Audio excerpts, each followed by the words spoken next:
My name is Morgan, and at 35 years old, I never expected to inherit $11 million from my estranged uncle. I was driving home excited to tell my husband Eric the life-changing news when my world literally crashed around me. I woke up in the hospital, my body broken and in agony.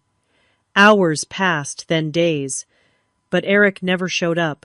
When I finally reached him by phone, his words cut deeper than my injuries.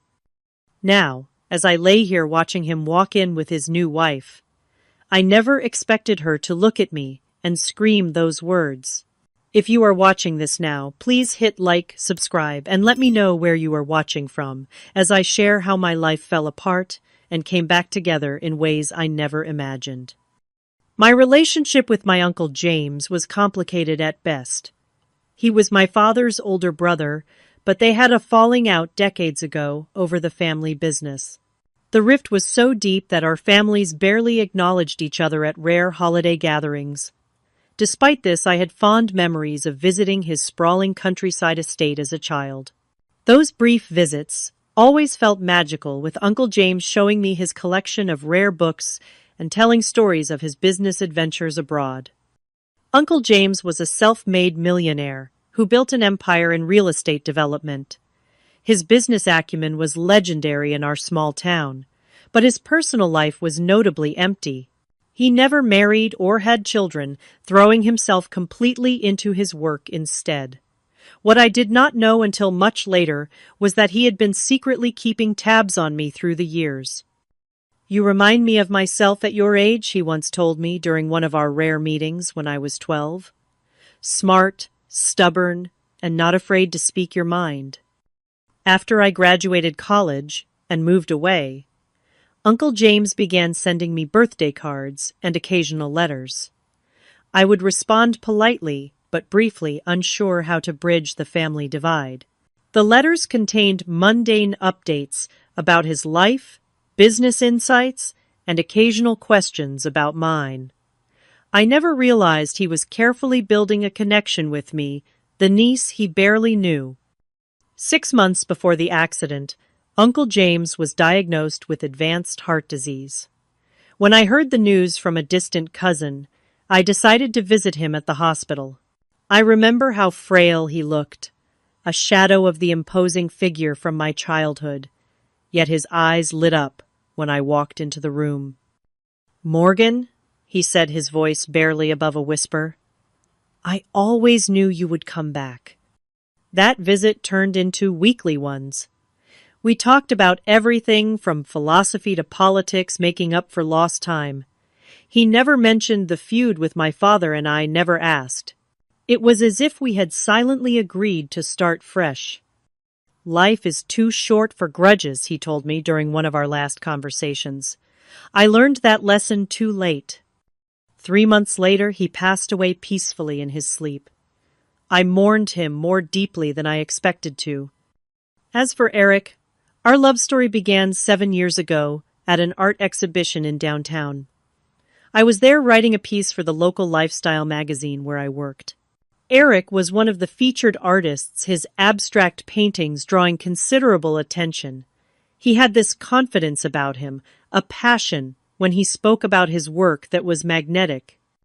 "Art is about seeing the world differently," he said when I interviewed him, "finding beauty in chaos." We started dating shortly after, and within a year we were married in a small ceremony. We could not afford anything lavish, but it was perfect for us. Eric was determined to make it as an artist, and I supported his dream wholeheartedly. I took a more stable job at an advertising agency to keep us afloat financially while he pursued galleries and commissions. For the first few years, things were wonderful despite our financial struggles. We lived in a modest apartment, saved where we could, and dreamed about the future. Eric would paint late into the night while I edited copy for ad campaigns. We were partners, each playing our part. But the last 2 years had been different. Eric's artistic career remained stagnant, and the rejection seemed to change him. He became moody, withdrawn, and sometimes disappeared for hours without explanation. When questioned, he would snap that he needed space to think or was networking with other artists. Our bank account dwindled as he invested in expensive materials for projects that never seemed to materialize. You just do not understand. The artistic process became his standard response to any questions about money or his whereabouts. I was at work when I received the call from Benjamin Harrison, Uncle James's attorney. Morgan Wallace. This is Benjamin Harrison. I'm handling the estate of James Wallace. Would you be available to come to my office today? I agreed, expecting perhaps a small memento or letter. When Benjamin slid the will across his desk, I nearly fell out of my chair. Uncle James had left me everything. His entire estate valued at $11 million plus the family property. He revised his will after your reconciliation, Benjamin explained. He was quite impressed with how you had built your life on your own terms. Attached to the will was a letter in Uncle James's handwriting. Dear Morgan, if you're reading this, I've moved on to whatever comes next. I've watched you grow from afar, admiring your determination and kind heart. You have the same spark I once had, but with the wisdom I lacked. This money is a tool, not a solution. Use it well, be happy, and remember that true wealth isn't measured in dollars. With love, your Uncle James. I signed the necessary paperwork in a daze. $11 million. It was an unfathomable amount. I could pay off our debts. Eric could pursue his art without financial pressure. We could buy a house, travel, start a family. The possibilities were endless. On my way out, I stopped at a jewelry store and purchased an expensive watch for Eric, a symbol of our new beginning. I decided not to tell him over the phone.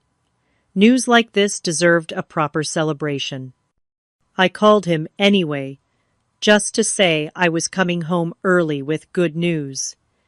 He sounded distracted, almost annoyed. I am kind of in the middle of something, Morgan. A new art project. Very experimental. This is important, Eric. I will be home in 30 minutes. Fine. Just do not expect much reaction. I am in my creative zone. I hung up feeling slightly deflated, but still excited. Once he heard the news, his mood would surely change. Little did I know that call would be one of our last normal conversations. The rain had just started as I pulled onto the highway, a light drizzle that made the road gleam under the afternoon sun. I remember turning on the radio, some upbeat song playing, as I mentally rehearsed how I would tell Eric about the inheritance. Maybe I would make him close his eyes, place the watch in his hands, and then share the incredible news. I imagined his face lighting up, the stress of recent years melting away as he realized we were financially free. I was so consumed with these thoughts that I almost missed seeing it happen. A semi-truck 2 lanes over suddenly swerved its tires, skidding on the wet pavement. Time seemed to slow, as I watched it jackknife, the massive trailer swinging toward me like some terrible pendulum. I jerked the wheel hard to the right, but it was too late. The impact was deafening.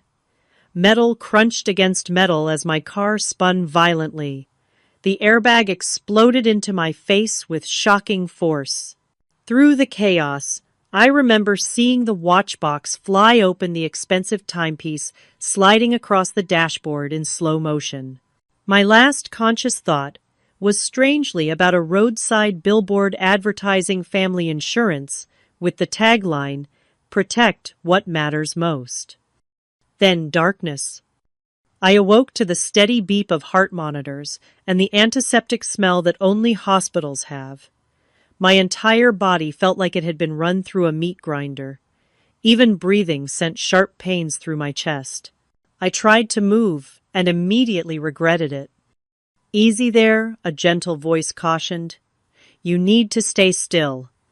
I forced my eyes to focus on the woman in blue scrubs standing beside my bed.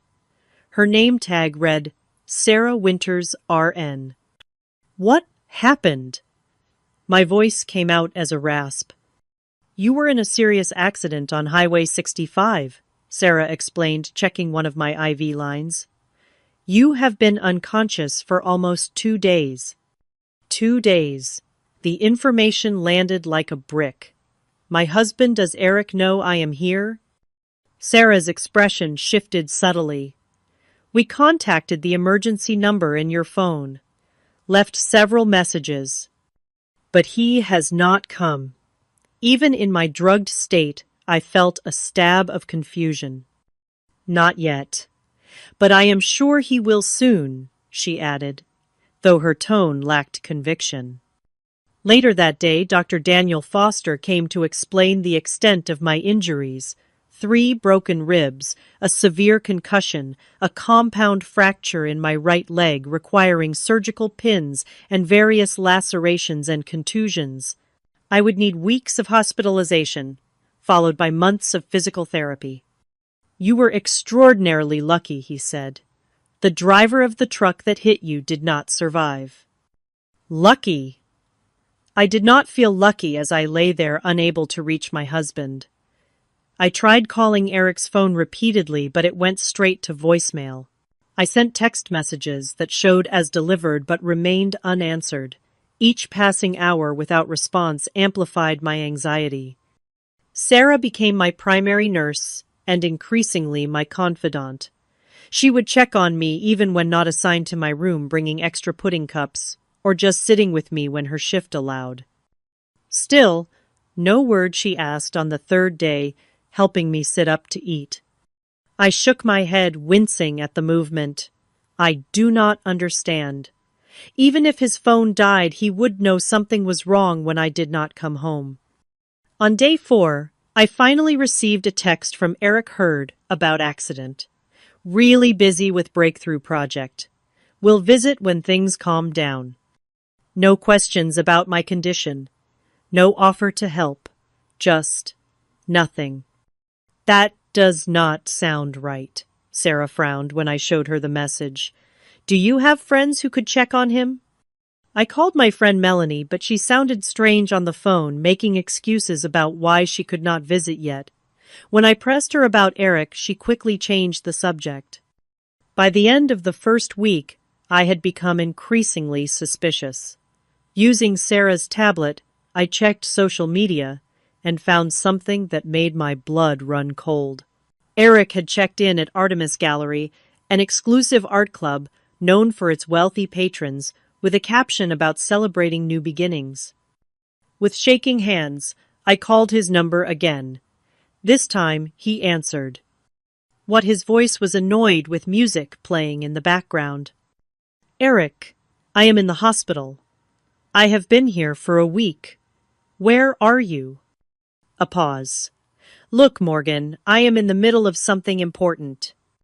More important than your wife being in critical condition. Another pause, longer this time. When he spoke again, his voice had changed, become colder. I do not have time or money for a loser, Morgan. Some of us are moving forward with our lives. The phone went dead. I stared at it in disbelief, tears streaming down my face. What did he mean, loser? I had just inherited $11 million, and more importantly, I was his wife, injured and alone. Sarah found me sobbing an hour later and immediately called for a sedative. As the medication took effect, dulling both physical and emotional pain, one thought kept circling in my foggy mind. Something was very, very wrong. The days following Eric's cruel phone call were the darkest of my life.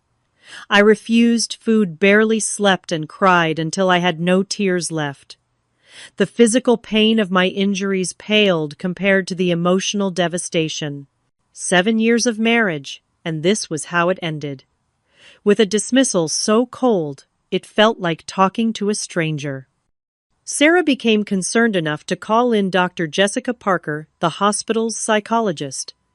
A petite woman with kind eyes and a no-nonsense attitude, Jessica did not offer empty platitudes. What you are experiencing is trauma on multiple levels, she explained during our first session. Physical injury, emotional betrayal, and the shock of sudden abandonment. It is normal to feel like you are drowning. Did he know? I asked aloud, not really expecting an answer. About the money, I mean. What money? Jessica asked. I had not told anyone at the hospital about my inheritance. It seemed unimportant compared to everything else happening.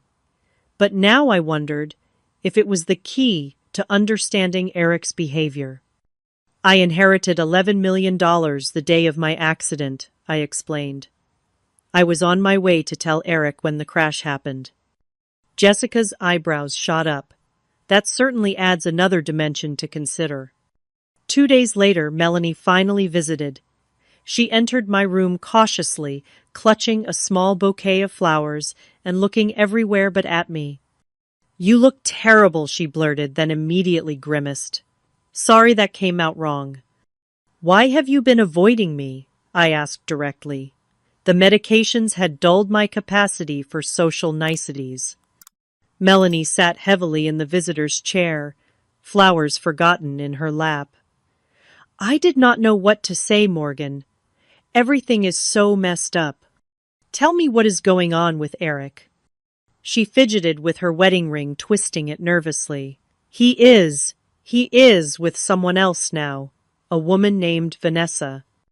The words hit me like another car crash. "What do you mean with someone else? We are married." "He has been telling people you did not survive the accident," she whispered, tears forming. "He held a small memorial gathering at your apartment last week. I could not bring myself to go." The room seemed to tilt sideways. "He told people, I am dead while I am lying here in the hospital." Melanie nodded miserably. "I only found out you were alive when Sarah called me yesterday. Eric blocked all your social media accounts. He changed the locks on your apartment." "Show me," I demanded. "Show me this woman." Reluctantly, Melanie pulled out her phone and opened Instagram. There he was, my husband arm around a slender woman with dark hair. They were at an art gallery, opening champagne glasses in hand, looking for all the world like a established couple. Something about the woman's face triggered an odd sense of familiarity. She was younger than me, maybe mid-20s, stylishly, dressed with features that somehow echoed my own. "Her name is Vanessa Laurent. She is some kind of assistant at the Hayward Gallery," Melanie explained. "They met about 3 months ago, according to mutual friends." 3 months. While I was visiting my dying uncle, Eric had been cultivating a relationship with this woman. I felt physically ill. "There is more," Melanie added, her voice dropping even lower. "People are saying they got married last weekend. Some quick ceremony at the courthouse." Married. My husband had declared me dead and married another woman within days of my accident. The betrayal was so enormous I could not process it. Sarah, who had been hovering nearby, stepped in when she saw my heart rate monitor spiking dangerously. "I think that is enough for today," she said, firmly guiding Melanie toward the door. "I am so sorry, Morgan," Melanie called back. "I should have told you sooner." After she left, Sarah sat with me, her presence steady, as I tried to make sense of what I had learned. "You need legal help," she said finally. "This is not just betrayal, it is fraud." She was right. With her assistance, I called Benjamin Harrison the next morning. "Morgan, I was beginning to worry," the attorney said. "I have been trying to reach you about some concerning developments." "Let me guess," I said bitterly. "My husband has been asking about my inheritance." "More than asking. He came to my office, claiming to be your next of kin, saying you had passed away in an accident. He brought marriage certificates and what appeared to be death documents, though they did not pass closer inspection. He is trying to steal my inheritance," I said, the pieces finally clicking into place. It appears so, and he is not working alone. He brought a young woman with him who he introduced as your sister, claiming she should have partial inheritance rights. I do not have a sister, I said automatically, then froze. What was her name? Vanessa something, French surname. My mind raced. The familiar face, the resemblance people had noted between us. The timing of her appearance in Eric's life, just as Uncle James's health had begun to fail. Benjamin, I need you to do some digging into this woman's background, and I need you to come to the hospital tomorrow. I think my husband is planning something, and I need to be prepared. That night, I barely slept, my mind piecing together the fragments of this bizarre puzzle. How had Eric known about the inheritance before I told him why choose a woman who resembled me to play this con? And why did she look so familiar to me beyond just the physical resemblance? By morning I had a sickening theory forming one so twisted I could barely contemplate it. I asked Sarah to set up a small camera in my room ostensibly for security purposes. Then I sent a text to Eric's phone from Melanie's number, which she had let me borrow. I know about the inheritance. Morgan is awake and remembers everything. You need to fix this before she talks. The response came within minutes. We'll handle it today. Delete this message. They were coming, and I would finally get some answers. I spent the morning preparing myself both mentally and physically for the confrontation to come. Sarah helped me sit up properly in bed and adjust my appearance so I looked slightly more vulnerable than I actually felt. Dr. Jessica coached me on maintaining emotional control, regardless of what might be said. Remember, you hold the power here, she reminded me. No matter what he says or does, he cannot take that from you unless you allow it. Benjamin arrived at noon, briefcase in hand, and stationed himself in the chair by the window where he would not be immediately visible to anyone entering. The small camera Sarah had set up was discreetly recording its tiny lens aimed at the foot of my bed. Are you certain you want to do this today? Benjamin asked. Concerned about my still fragile condition, we could handle this through proper legal channels. I need to see his face, I replied. I need to understand why. At precisely 2 p.m, there was a knock at my door. My heart rate spiked, the monitor betraying my anxiety, despite my composed exterior. Sarah squeezed my hand once before stepping back to stand near the bathroom door. Eric entered first, dressed in an expensive-looking blazer I had never seen before. His hair was styled differently, and he wore a new watch that probably cost several $1,000s. The transformation from struggling artist to affluent sophisticate was jarring.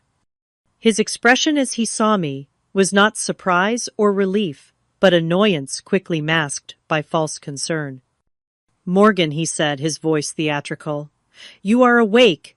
We have been so worried. We? I asked, my voice steadier than I felt. He glanced back toward the doorway, gesturing impatiently. A slender figure stepped into the room but remained partially hidden behind him. I could only see a glimpse of dark hair and a designer dress.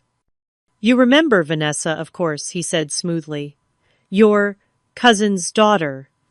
I said nothing, watching as he moved further into the room, his confidence growing with each step.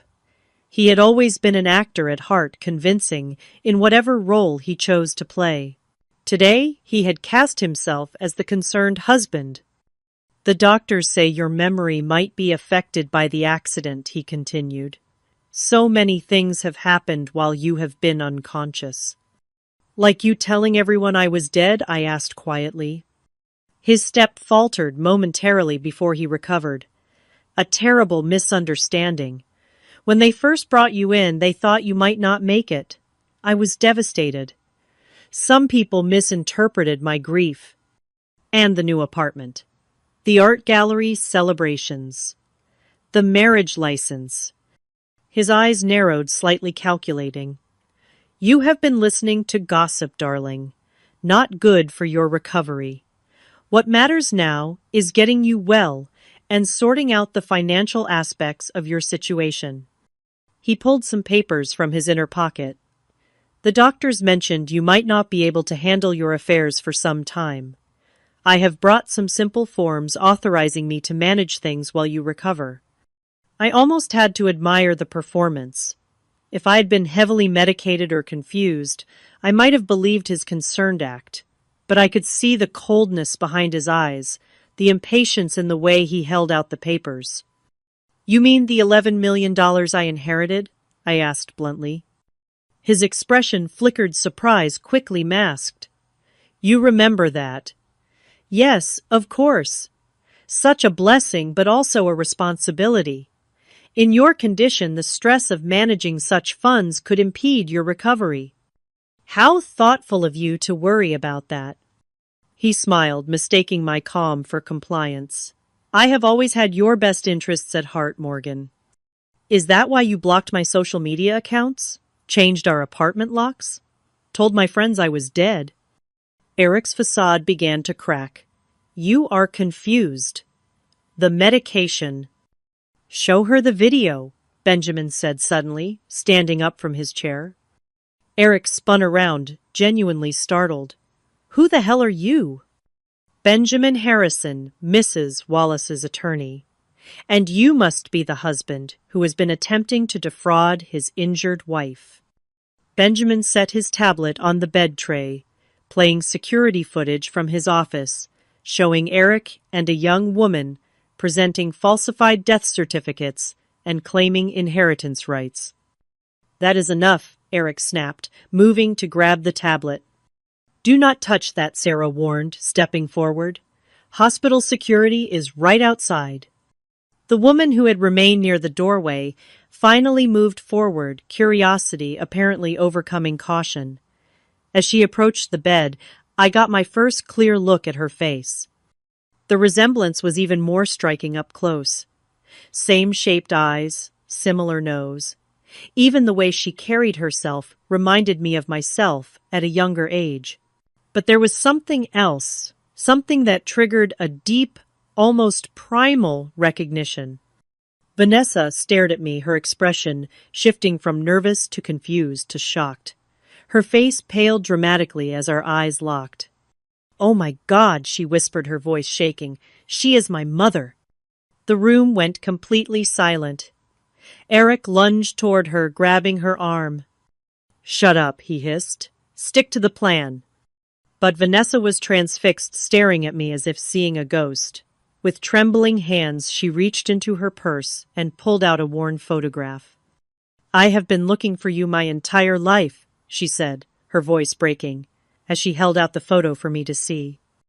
The image showed a teenage girl holding a newborn baby, her face partly obscured, but unmistakably a younger version of myself. A photograph I had not seen in 17 years. One I thought had been destroyed long ago. As I stared at the evidence of my most carefully guarded secret, the room seemed to spin around me. The beeping of the heart monitor accelerated as pieces of a puzzle I never knew existed suddenly locked into place. My hands trembled as I took the photograph from Vanessa. The teenage girl in the image looked so young, so scared, her eyes red from crying as she held the tiny bundle for what she knew would be the first and last time. Where did you get this? I whispered. It was with me when I was adopted, Vanessa replied, her voice equally soft. The only link I had to my birth mother. I have carried it with me every day since I was old enough to understand what it meant. Eric made another attempt to intervene. This is ridiculous. She is clearly confused and trying to manipulate the situation. Be quiet, Eric, I said, with a newfound authority that seemed to surprise everyone, including myself. For once in your life, just stop talking. I looked back at Vanessa, really studying her face. She had my mother's cheekbones and my eyes. How had I not seen it immediately? Perhaps because I had spent 17 years trying to forget to push away the memory of the baby I had held only once. I was 18, I began, my voice steadying as I spoke, a senior in high school with plans for college. My boyfriend at the time wanted nothing to do with a baby, and my parents were horrified by the scandal it would cause in our small town. Vanessa sat on the edge of my bed transfixed. They sent me to stay with a distant aunt during the pregnancy. After you were born, they arranged a closed adoption. I was allowed to hold you once, and someone took this picture. I did not know they had given you a copy. My adoptive parents told me it was the only thing that came with me, Vanessa explained. They were wonderful people who never hid the fact that I was adopted.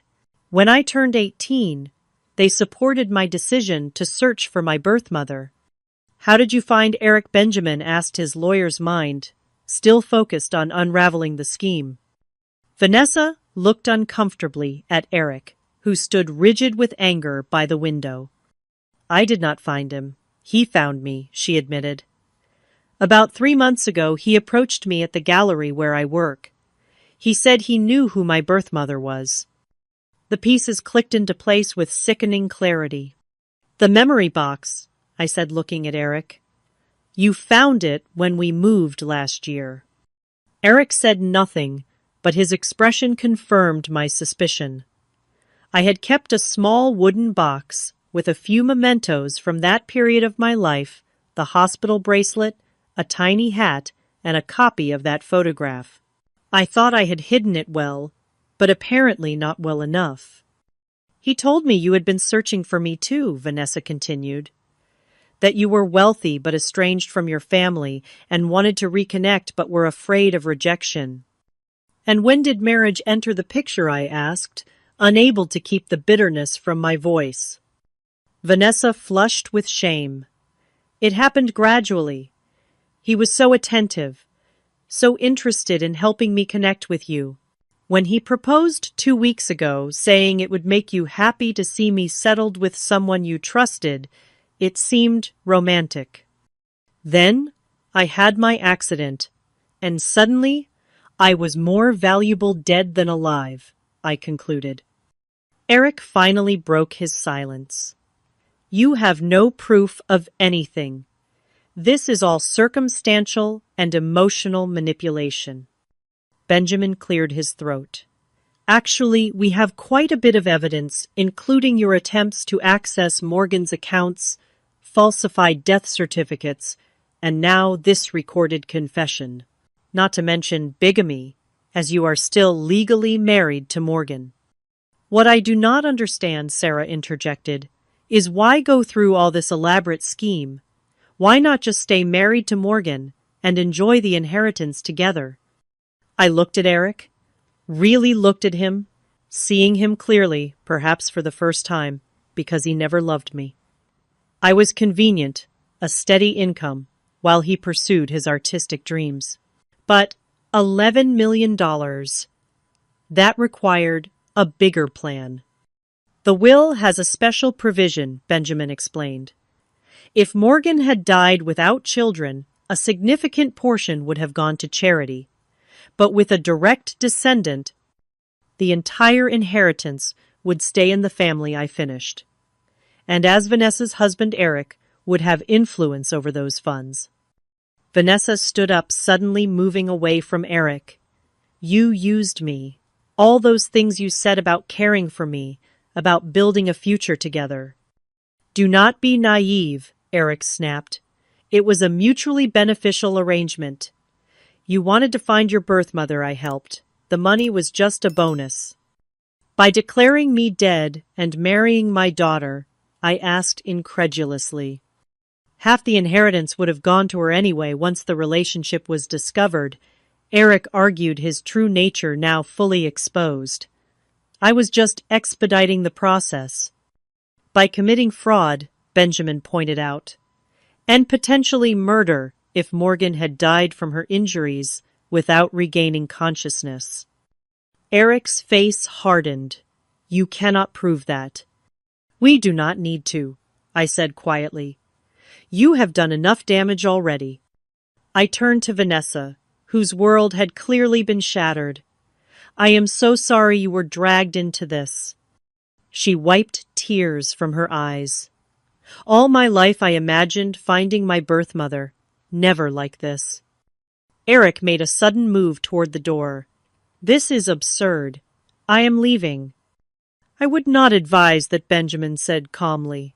Hospital security is waiting outside, and I have already filed preliminary charges. Leaving now would only add fleeing to the list. As if on cue, 2 security officers appeared in the doorway. Eric looked wildly around the room like a cornered animal searching for escape. Morgan. He tried one last time, his voice taking on the gentle tone I had once loved. We can work this out. Think about everything we have been through together. That is exactly what I am thinking about, I replied. Officers, this is the man I mentioned. As they escorted Eric from the room, Vanessa and I were left in a strange, weighted silence, 17 years of separation hanging between us, like an invisible wall. I never stopped thinking about you, I finally said. Not a single day. The days following Eric's arrest were a blur of legal meetings, police statements, and emotional conversations. Benjamin worked tirelessly to untangle the web of fraud Eric had created, discovering that he had attempted to access my bank accounts multiple times using forged documents. He was quite thorough, Benjamin explained during one of our meetings in my hospital room. He had created a paper trail, suggesting you had discussed the inheritance with him, even going so far as to forge emails between the two of you. How much trouble is he in? I asked. Not out of concern for Eric, but needing to understand the extent of his crimes. Fraud, forgery, attempted grand theft, bigamy, and potentially conspiracy charges, if we can prove he deliberately left you without medical assistance after the accident. He is looking at significant prison time. The betrayal still felt surreal, like I was watching someone else's life unravel. 7 years of marriage, and I had never truly known the man I shared my bed with. What about the marriage to Vanessa? I asked. Already filing for annulment. Since your marriage to Eric was never legally dissolved, his marriage to Vanessa is invalid. Plus, the evidence of manipulation and fraudulent intent makes it a straightforward case. Vanessa had been visiting daily since the confrontation. Our initial meetings were awkward, filled with long silences and hesitant questions.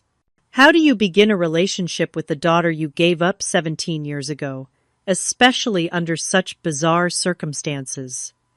Tell me about your parents, I asked during one of her visits. Your adoptive parents, I mean. Vanessa's face softened. They are wonderful. Dad is a high school science teacher, Mom works as a librarian. They always made sure I knew I was loved and wanted. I am glad, I said sincerely. That was all I ever hoped for you. They want to meet you when you are ready, she added cautiously. They never spoke badly of you. They always told me you were very young and wanted me to have opportunities you could not provide. Tears filled my eyes. They sound like extraordinary people. Why did you never try to find me? She asked the question that had clearly been weighing on her. I took a deep breath, partly shame, partly because I thought a clean break would be better for you, and partly because I was afraid. Afraid of what?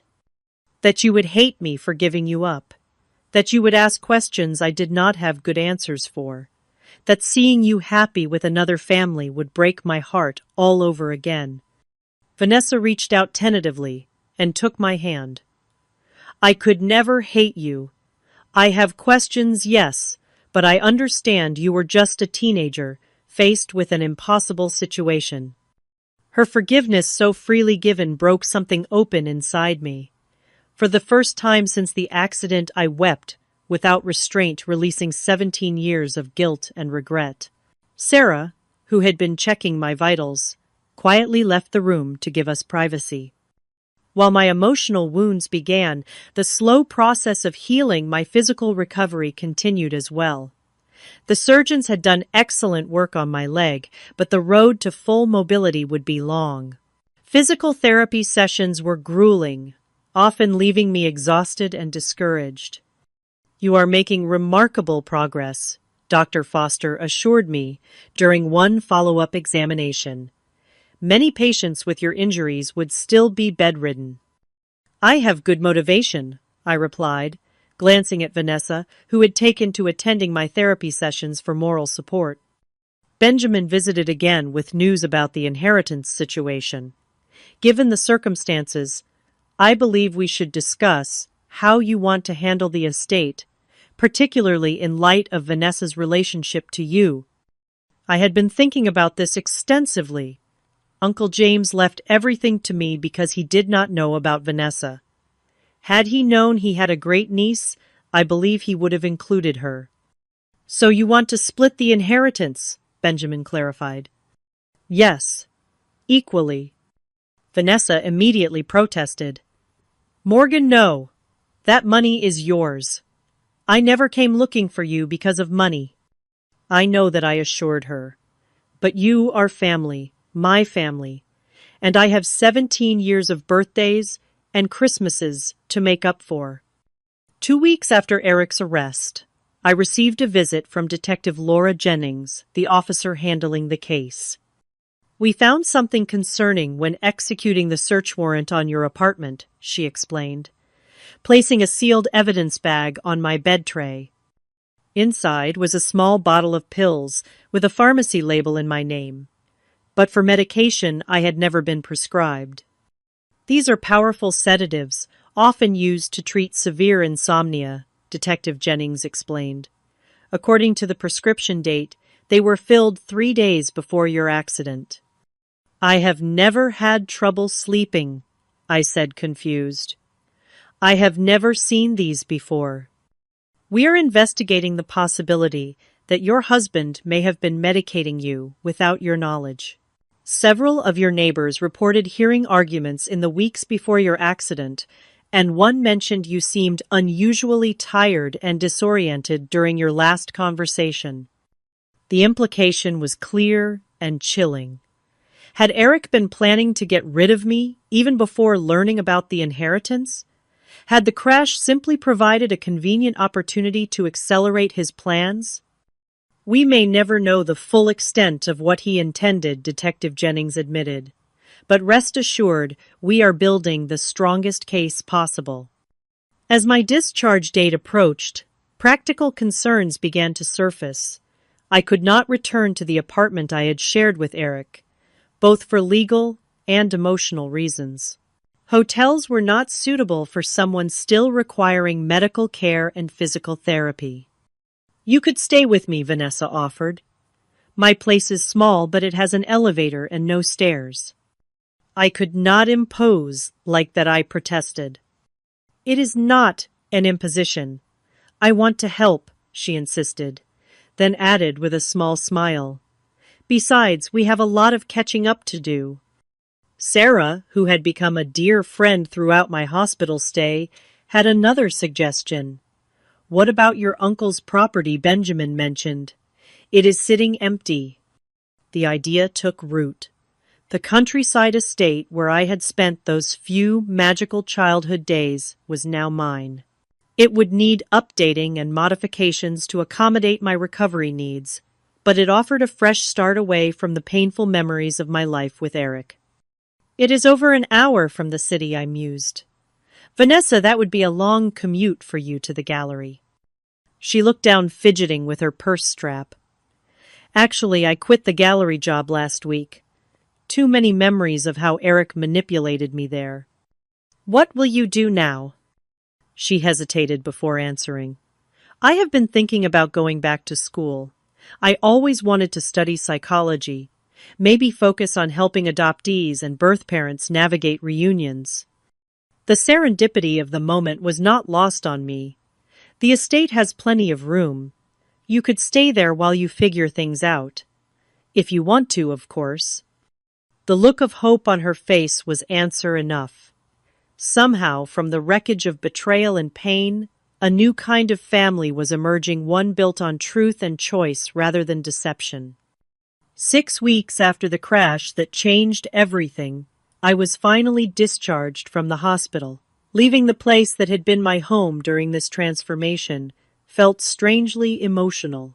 I hugged Sarah tightly, promising to keep in touch and update her on my progress. "You are one of the strongest people I have ever met," she told me. "Remember that on the hard days." The drive to Uncle James's estate, now my estate, was quiet. Vanessa concentrated on navigating the winding country roads while I watched the city gradually give way to rolling hills and open fields. A light snow had fallen the night before, dusting the landscape in pristine white that seemed fitting for our fresh start. The house itself was grander than I remembered, a sprawling Victorian, with a wraparound porch and large windows. Benjamin had arranged for modifications to accommodate my mobility issues: ramps alongside the front steps, a temporary bedroom set up on the first floor, grab bars in the bathrooms. "What do you think?" I asked Vanessa as we pulled into the circular driveway. "It is beautiful," she replied, her eyes wide, like something from a storybook. Those first few weeks of cohabitation were an adjustment for both of us. We were mother and daughter biologically, but strangers in nearly every other way.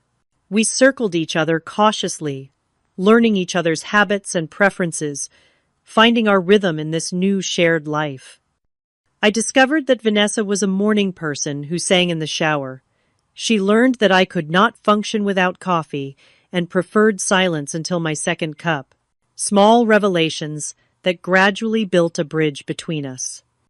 My physical recovery continued, with home visits from a physical therapist 3 times weekly.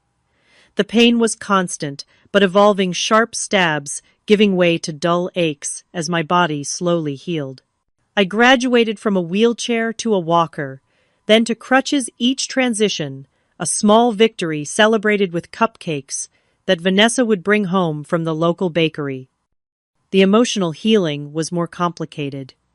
Dr. Jessica continued our therapy sessions via video calls, helping me process not only Eric's betrayal, but also the sudden reappearance of the daughter I had given up.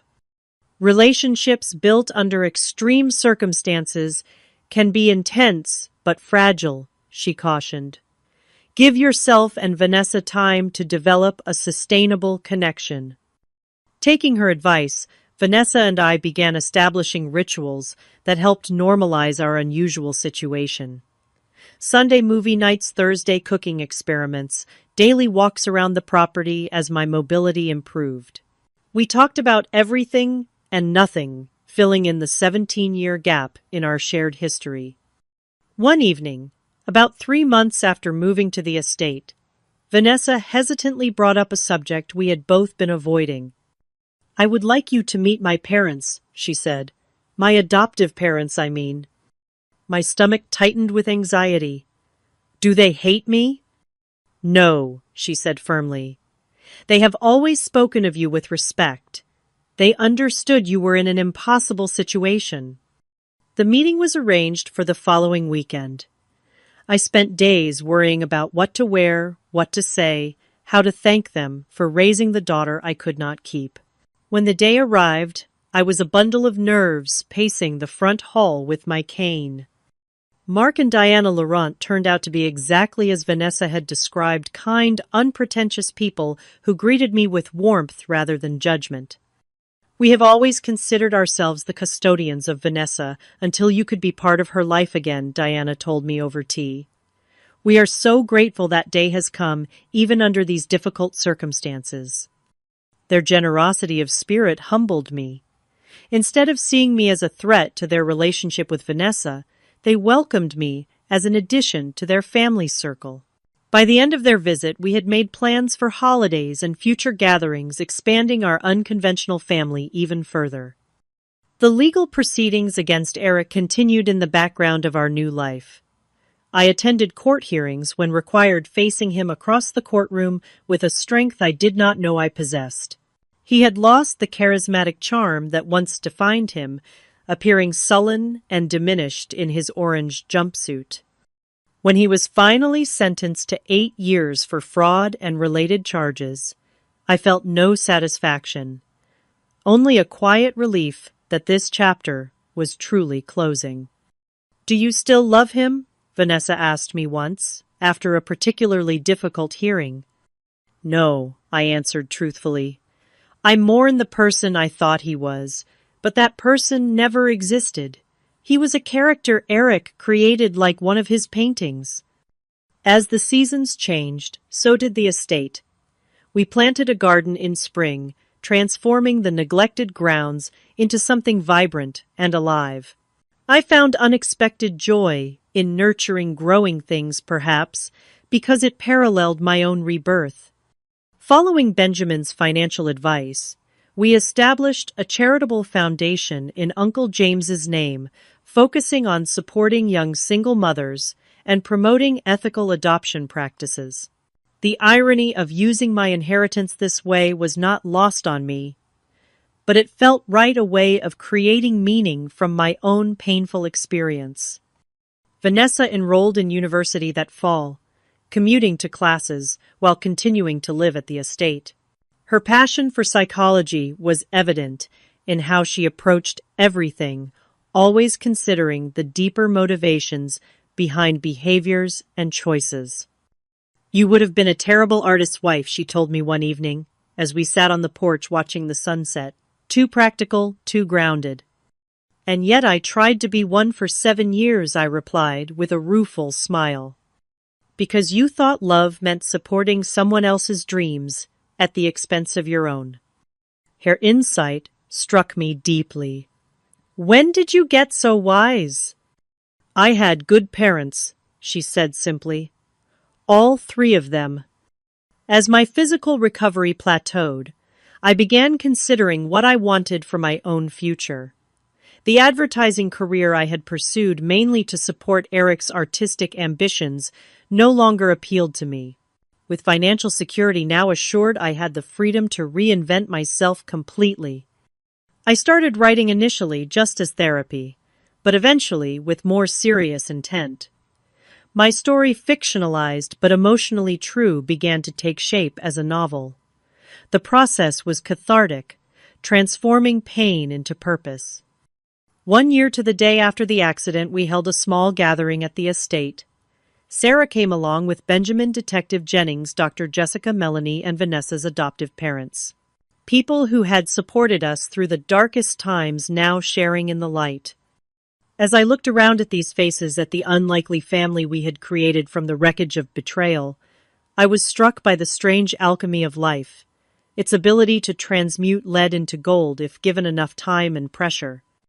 "I want to propose a toast," I said, raising my glass, "to unexpected journeys and the people who help us navigate them." Later, as Vanessa and I sat alone on the porch steps after everyone had gone, she asked the question that had been on both our minds. "Do you ever regret it? Not the adoption, but everything that happened after. The accident, discovering Eric's betrayal, all the pain." I considered carefully before answering. Regret implies I would choose a different path if given the chance, and I would not.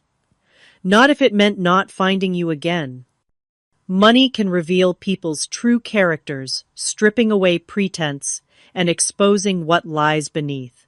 Eric's betrayal taught me that painful lesson, but it also brought me back. My daughter gave me a second chance at a relationship I thought was lost forever. Sometimes the worst moments of our lives create openings for the best to enter. The crash that broke my body led to healing my heart. The husband who betrayed me inadvertently reunited me with the daughter I had grieved for 17 years. The inheritance that made me a target also gave me the freedom to rebuild my life on my terms. As the stars appeared above us, I realized that true wealth had nothing to do with the millions in my bank account, and everything to do with the authentic connections I had formed in the aftermath of disaster. I had lost a husband but gained a daughter, lost illusions but gained clarity. Lost my old life but gained one infinitely more real and satisfying. What are you thinking about? Vanessa asked, noticing my silence. That sometimes you have to survive a crash to find your way home. Have you ever experienced a betrayal that ultimately led to something positive in your life? I would love to hear your stories in the comments below. And if this journey resonated with you, please hit that like button and subscribe to hear more stories of resilience and unexpected second chances. Share this with someone who might need a reminder that even our darkest moments can lead to dawn. Thank you for listening to my story, and remember that sometimes our greatest strength emerges from our most vulnerable moments.